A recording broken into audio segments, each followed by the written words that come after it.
Hi everyone, I am Camille. I am the founder of Black Yoga Nashville. This is a platform to help highlight Black yoga teachers in the Middle Tennessee area. Today I am here with Kenny Rae. I am so excited to share about her yoga journey and her offerings and her overall experience in the yoga world. So thank you so much for being here. I'm excited for this. How are you today, most importantly? I am a little tired, but I'm present here, Yeah. and I'm excited. Also, Kanaya Boren is my name, but I go by Kenny Rae. So okay. Kenny Rae is actually my poetry name. So that's like my out in the streets performer name. Gotcha. And people call me Kenny. Okay. So, yeah. I love it. So that's your preferred name, Kenny. Yeah. Gotcha. I love that for you. So tell the audience a little bit about yourself and like where you're from and where you teach, if you're teaching right now. I am from Nashville, born and raised. I went to college at the University of Tennessee in Chattanooga. Worked on a math degree, and I'm a poet and spoken word artist and also collage artist here in Nashville. And I teach yoga. I'm a Reiki healer, and I create my own embodied experiences. So whether that be mixing meditation, yoga, journaling, poetry, art making, I just like to make like experiences that I personally can't find here. If I have an idea for something, I like to create it. And I teach at Ola. Right now I'm on their sub list. I don't have a regular class, but I'm hoping to get a workshop started there called the Poetic Flow, which would be a combination of poetry and like meditative dance movement and like a little bit of slow flow. Nice, very nice. Yeah, so you're kind of like a jack of all trades. Yeah, I say I'm a jack of all trades. I really love that though. I do. Yeah, so no one can just box you in. I'm doing my own thing. Like I want you to be like, oh yeah, I gotta go get some of that Kenny Rae juice. Right. So how did yoga first come into your life? Let's see. I've been practicing yoga for about 12 years. My first ever yoga class, I believe, was at the YMCA. And I've always been an active person. I was a dancer, a figure skater, a cheerleader, like throughout elementary, high school, middle school. And then I got very heavily in my yoga practice. I started at a studio here in Nashville on ClassPass, and then like I would go around and try different studios around Nashville. And then from there, I kind of just got hooked on doing yoga. And then I decided not to complete my math degree. I ended up getting a Reiki healing certification and, working with people on their healing journeys, creating these very intentional healing spaces. And then from there, I ended up getting my yoga teacher training license because I was already like practicing weekly, like maybe 5-6 times a week with the yoga. And so then I ended up getting a scholarship at my current yoga studio and doing yoga. That's awesome. Yeah. That's awesome. Glad to know that they are offering scholarships for these yoga teacher programs at this time. Yep, they have a BIPOC scholarship. I received that scholarship. They also have a practice scholarship, which is great. Okay. A lot of studios do offer that now. So yeah. So I know you said that you were going to yoga practically like 5 to 6 days a week at one point in your life. But what really encouraged you to go ahead and get your certification? Honestly, the opportunity just like aligned at the time. I like looked up randomly yoga teacher scholarships and just something just was like, look that up. And then I did, I applied for it and I got it. So I was like, oh, this is just meant to be.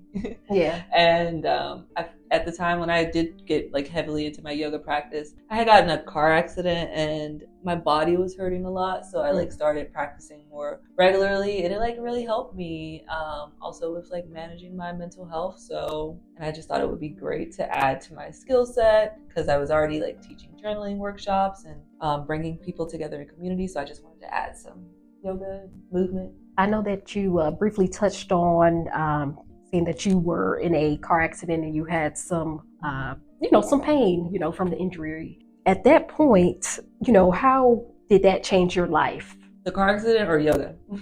Well, I guess both, because they kind of go hand in hand, I think. Yeah. Well, I didn't just want to like rely on like medications and like traditional medicines. I wanted to go for a more holistic like lifestyle approach and build something more routine. And like yoga always helped. And I mean, I can say a lot about how yoga like changed my life. I did my when I was in college, I took a public speaking class, and I wrote like one of my speeches was about like the transformational power of yoga. Like even just the like mindset and like embodiment practices, and especially like for me as an artist who came from such a like a engineering mathematics field and like moved more into an artistic field, which I feel like was always like true for me. It took like slowing down and intentionally getting to know my body and getting to know, you know, myself again after going in a more societal, pleasing my parents direction in life. So yoga really helped like me to get in tune with my body and like what do I actually want. And so now it's like about just intentionally feeling good in the body and, you know, developing practices that allow me to feel more ease and peace in life. Yeah, math and engineering and then yoga, those are two different worlds completely. Yeah, for sure. But I'm happy that you were able to, you know, decide what was really important to you and where your heart was leading you, you know, because some people never get a chance to do that. You know, they do what society tells them to do, and then that's that, you know, and they are constantly searching for happiness because they never followed their heart and their path in life. So that's awesome. Yeah, I feel like yoga was definitely a big, you know, yoga is like a lifelong practice. Something you practice on a daily is like, how can I soften more into this moment? Which, you know, if you think about it, like logically, it's like when you do things, you feel good in the body and you're aware of like what's going on, then you're like able to notice like what direction to move in. So yeah. So when you are teaching yoga, I know you said that you sub at Ola from time to time and you have your own personal offerings. What can students expect? How do you want them to feel when they practice with you? I'd say free. Like I'm always encouraging my students to listen to their own bodies and like explore movement for movement's sake, not necessarily to be focused on the postures. I mean, yes, there is alignment, but that also comes with like getting very intentional and like listening to your own body and like what feels good to you. So I'm very like encouraging of like my students to listen to their bodies, take rest whenever you need. Don't be afraid to like, you don't have to listen to anything I say. Listen to yourself. Like if that's anything I want to teach you, would be to listen to your own body, explore movement, explore pleasure in the body, like what feels good, like what feels natural, what feels normal. How can I explore? How can I create? Like, you know, it doesn't have to look like anything particular. It could look however you want it. So I really like, I also have a dance background, so I really like to embed a little bit of that into my work as well. Like, you know, more intentional listening to the body and like how it feels, and not necessarily like, let's hit warrior 2 and make sure it's perfect. I mean, yeah, we'll do that too, but like also this is like a life practice of ease and flow. Yeah. So yeah. I think we've all been there where you know we've gone to a studio and you know it's as if the expectation is for everyone to be perfect and do what the teacher tells them to do versus what they feel connected to and feel good and what feels good in their personal body. So I do love that, and I'm sure that there are students out there that are looking for someone just like you, you know, to help them feel comfortable and say it's okay if you don't want to do every downward facing dog. Or, you know, I feel like how I'd like to start my class is like I'll start with like a meditation, and then I'll lead into like gentle, slow flow, and then I'll slowly get people like intentionally moving, like dancing or like moving in a more free flowing way, so they don't know like they're necessarily moving in that direction. And I like kind of like the set, like the pace was like something more structured, and then we just flow and like move and listen to the music and vibe. And it's really nice. Well, I'm definitely gonna have to attend one of your classes for sure, because I'm not much of a dancer at all. But I do love dancing in my living room. I love dancing in the mirror. I will turn on, and you know, so free. Just like dance in front of other people, not care what it looks like. Right? You know? Okay, that's awesome. And so, have you ever experienced a lack of representation at a yoga studio, and how did that make you feel? If you have. I mean, for sure. I've been like the only Black woman in a lot of yoga classes. Like I feel like in my yoga teacher training, there was 2 Black women in like out of 20 people. So I mean, that was a very interesting experience for me, learning experience.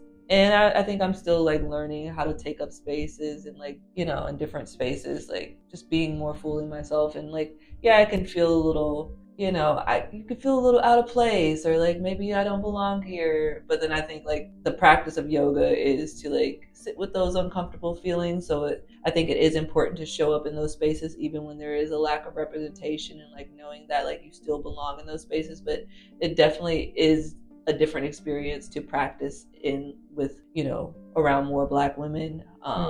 And that's why like I a lot of times have curated my own spaces to kind of get more representation of like what is the vibe that I'm looking for. Like I like Cleo Soul, okay, I want to play that. I like Erykah Badu, and I'm going to play that. But even still in like my classes where my students are mostly, you know, non-Black students or white students, you know, I'm still going to play those things because I want to spread, you know, awareness and culture. And, you know, like if you're showing up to my class, you're showing up to the class because of the way I teach it and the way I lead it and the way I hold it and the music I like, and you're going to have to accept that. So yeah. I don't know if that answers the question, but yes, I have had a lack of representation, and it's definitely been a journey of like learning how to show up in those spaces. But I think that's why like I always bring my Black women friends to yoga with me. You know, I'll show them the studio, and it encourages more people of diverse backgrounds to attend when they see you out there, and they are like, oh, this is a playlist catered to me. You know, this is how I'm feeling today, this is how I want to express my emotion on today, you know. So, what would you say to someone who is interested in attending a yoga class and doing it for the first time? Do you have any tips or anything that would be helpful to them? Show up, you know, try it. Like, okay, have fun.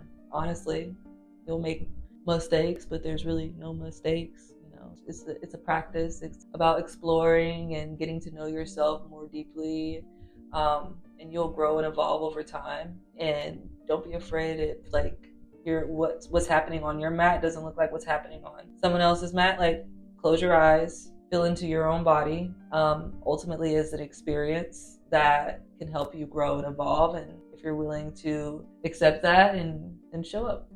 Sounds pretty simple. Yeah. Show up. That's like the first step. Nobody's ever good at anything when they first try. But that's the journey is the purpose. So I think that's some good feedback, and I think the community would love to hear, you know, that, you know, showing up is part of the practice and just doing what feels good in your body. Don't compare yourself to anyone else in the class, and release the ego of it all. You know, it's not a competition. Just do it. Yeah.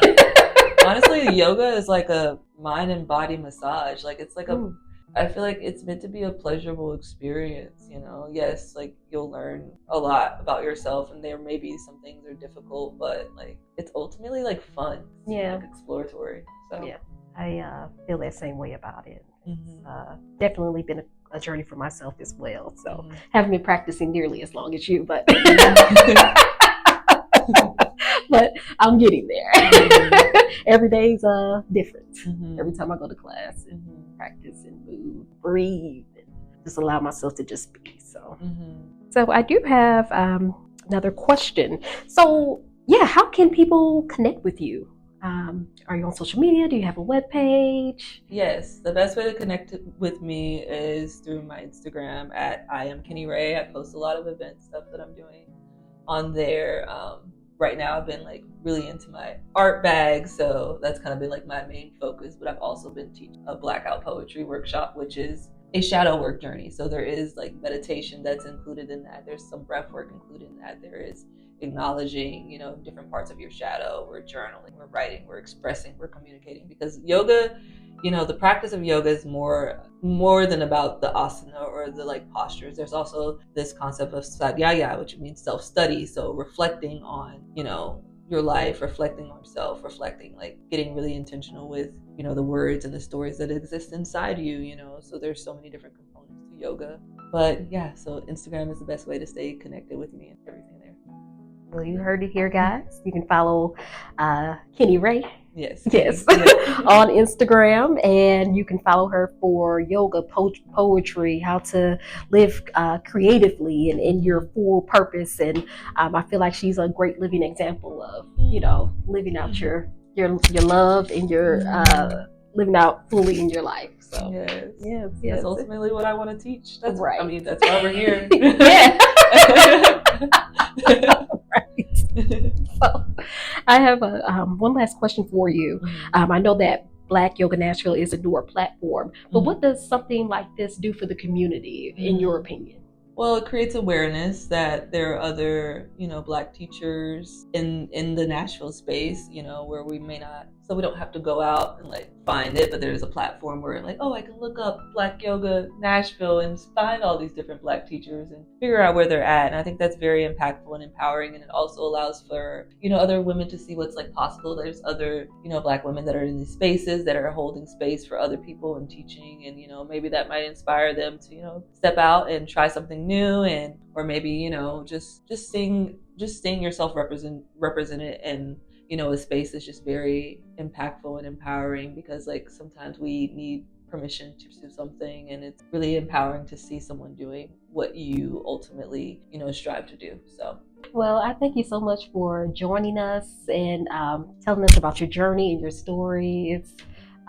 I've learned a lot about you, and it just allows me to connect a little bit deeper with you, and I'm sure that our viewers will feel the same way. If you're not already following Kenny Rae, you can follow her on Instagram. We're going to put those additional details in the show notes. Please like, comment, and subscribe, and share with people who you think this might connect with. And thank you so much, Black Yoga Nashville. Have a great day.